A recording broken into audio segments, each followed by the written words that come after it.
Beredarnya video tentang pasien positif COVID-19 di RSUD Jaraga Sasameh Buntok yang meminta untuk karantina mandiri menjadi polemik tersendiri. Beberapa waktu yang lalu, Jurnal TV telah berbincang dengan pengacara yang menaungi para pasien, yaitu Bapak Guntual Laremba, terkait kondisi kliennya. Di waktu yang terpisah, tepatnya kemarin sore, kami juga telah berbincang dengan Direktur RSUD Jaraga Sasameh Buntok, Dr. Leonardus, serta Kadis Kesehatan Dr. Julita. Nah pemirsa, pada sore hari ini kami akan melanjutkan perbincangan terkait kasus ini. Namun kali ini dari sisi pasien yang membuat video tersebut, Bapak Julius Chandra, yang telah tersambung melalui Skype. Selamat sore Pak Julius. Ibu. Baik Pak, dapat mendengar suara saya dengan jelas Pak? Sangat jelas Ibu. Baik Pak, bagaimana kondisi Bapak saat ini Pak? Kalau kondisi saya dengan 3 orang teman saya ibu-ibu ini dalam keadaan, alhamdulillah dalam keadaan sehat walafiat Bu. Baik. Apakah pihak rumah sakit sudah memberitahukan secara langsung bahwa Bapak positif COVID-19 Pak? Kalau pemberitahuan secara langsung tertulis itu baru kami dapatkan pada tanggal 9 kemarin, 9 Juni. Sedangkan kemarin. Tesnya dilakukan pada tanggal berapa Pak? Ya. Sedangkan tesnya dilakukan pada tanggal berapa dan sudah berapa kali tes tersebut dilakukan? Kalau tes swab, Bu, kalau tes swab itu sebelum tanggal 20 itu, sebelum tanggal 19 itu sudah 2 kali dilakukan. Setelah tanggal 19 itu, tanggal 20, berapa itu, tanggal 23 ya, itu ada 4 kali dan jumlahnya semua ada 6 kali swab. Namun hasil yang diberikan kepada kita secara tertulis kemarin diserahkan itu hanya hasil 1 kali swab. Kelihatannya swab yang keempat. Baik Pak, terkait hasil tes swab Bapak dan pasien lain yang dinyatakan positif COVID-19, bagaimana cara rumah sakit mengomunikasikan hasil tes tersebut Pak kepada Bapak dan pasien lainnya? Kalau sebelumnya keluarga kita, kalau saya sendiri nggak pernah. Setiap saya menanyakan hasil saya itu nggak pernah jawab. Saya sudah beberapa kali lewat WhatsApp menanyakan, tapi nggak dijawab. Namun keluarga kita diberitahukan, ada 2 kali pemberitahuan. Yang pertama itu pemberitahuannya pada tanggal 23 Mei jam 18.45. Itu pemberitahuan hasil swab tanggal 19 Mei. Nah, mereka menyatakan lewat WhatsApp itu positif. Kemudian hasil swab tanggal 27, 28 itu yang mereka sampaikan pada tanggal 30 Mei jam 23.07 WIB. Baik Pak, lalu bagaimana dengan kebutuhan sehari-hari Bapak dan pasien lainnya di rumah sakit selama masa karantina ini Pak? Kalau kebutuhan sehari-hari kami sangat merasa kurang di sini. Kalau dibandingkan dengan suami ibu-ibu ini yang kemarin mereka dikarantina di rumah sakit rujukan Nur Silvanus, di mana mereka ditempatkan di gedung Bapelkes, Balai Pelatihan Kesehatan di Palangkaraya, itu mereka tidak dikarantina di dalam satu ruangan bersama-sama begini. Mereka sendiri-sendiri dan mereka mendapat pelayanan yang ya maksimal menurut mereka. Artinya mereka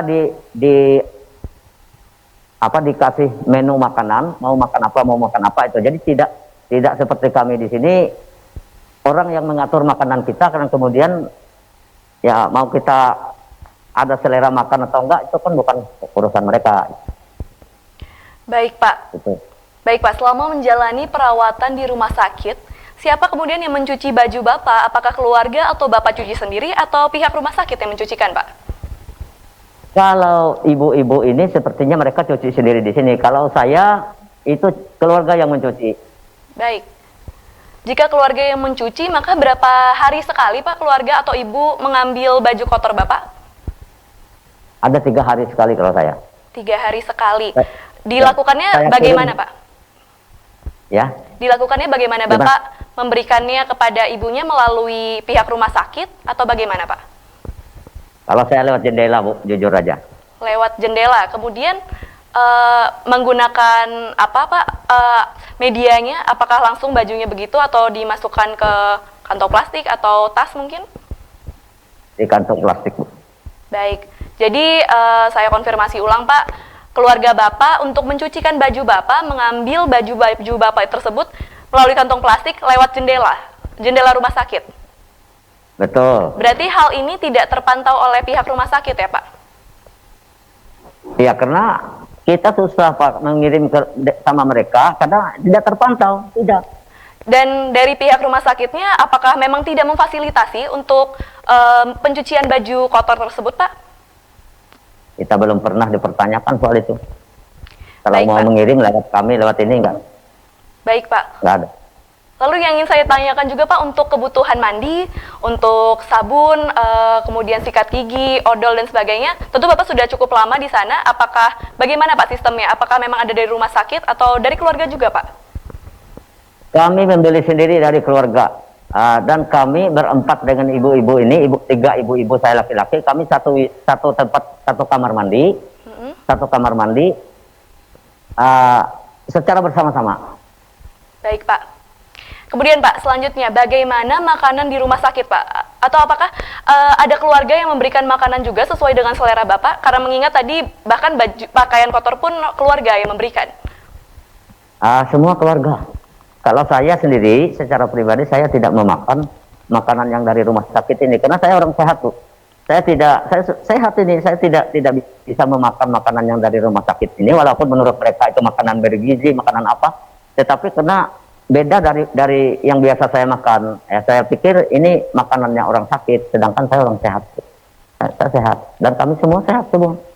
Tapi kalau karena ibu-ibu ini, keluarga mereka jauh di kampung, kadang-kadang mereka makan juga, tapi ya kami, kalau saya yang diantar, kami berbagi ikannya apa itu. Baik Pak, berarti selain mencucikan pakaian, makanan pun turut disediakan oleh keluarga ya Pak? Apakah benar begitu Pak? Betul sekali. Baik, terakhir Pak, apa harapan Bapak dapat disampaikan di sini Pak? Kalau kami berharap tetap ingin meminta hak kami, karena negara pun tidak melarang dan tidak melanggar hukum. Kami meminta untuk karantina mandiri,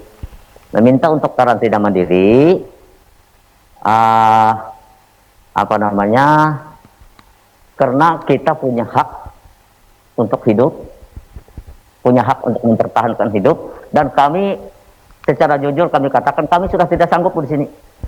Kami sudah tidak sanggup, karena di sini kami merasa tersandra Bu. Kami merasa tersiksa di sini. Halo Ibu? Iya, baik Pak. Ya, jadi mungkin selanjutnya saya juga akan tanggapi beberapa pernyataan dari narasumber yang kemarin, dua orang kemarin, direktur rumah sakit dan Bapak Kepala Dinas Kesehatan, yang mengatakan apa yang disampaikan oleh pengacara Guntur Remba tidak benar. Itu adalah memang fakta yang kami sampaikan kepada beliau, karena beliau adalah kuasa hukum kami yang mengurus kami selama ini, yang memberikan penenangan jiwa kami. Kalau tidak, jujur aja kami sudah akan berontak Bu. Kami sudah akan keluar dan secara paksa dari sini, apapun alasannya dan apapun risikonya, karena kami merasa tersandra di sini. Itu jadi mengenai penjelasan juga bahwa mereka tidak pernah meminta uang sepeser pun kepada pasien. Ya memang kita kan kalau diponis, kami ini diponis, kalau diponis positif itu sudah negara yang membayar Bu. Memang bukan pasien. Tapi kami merasa di sini tempat orang sakit, sementara kami tidak sakit. Sedangkan juga kebutuhan barang-barang Bapak juga disediakan sebagian besar oleh keluarga ya Pak, dari pernyataan Bapak sebelumnya? Sebagian besar disediakan oleh keluarga.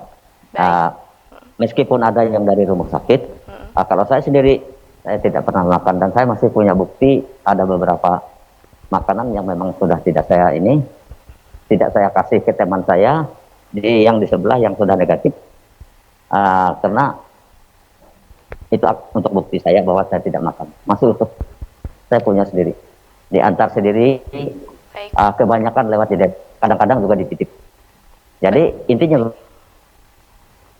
halo, baik positif Pak. ini, kalau saya positif, saya berinteraksi dengan keluarga saya, mereka sudah tertular.